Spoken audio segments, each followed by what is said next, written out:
Rourkela sector 19 थाना आम police सचेतनतामूलक बैठक अनुष्ठित। सुंदरगढ़ जिला राउरकेलार सेक्टर 19 स्थित थाना परिसर आम पुलिस सचेतनता बैठक आयोजित हो जाएगी। उक्त कार्यक्रम को थाना प्रभारी मिस साई प्रभा राउत आयोजन करथिबा बेले बैठक में डीएसपी पुष्पांजलि नेगी मुख्य अतिथि भाव जोगदे संप्रति देखा देथिबा विभिन्न समस्या संपर्क में आलोचना करने सहित एथिपाई समस्ते सजग सह सचेतन रहिबाकु परामर्श देथिले।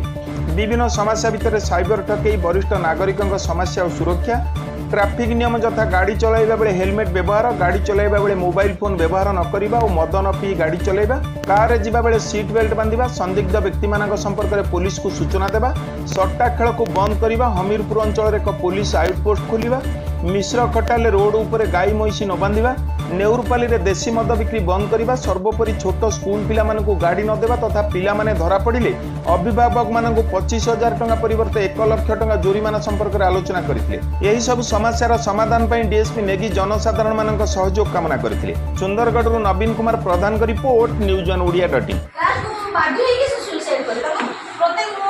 ब्लैकमेल करथिले 24 लाख 8 नै लेथिले से बहुत मेंटल डिप्रेस की ये करथिले। हमें तापर से केस माने इन्वेस्टिगेशन करथिलु आउ सेने राजस्थान रो हेतिला।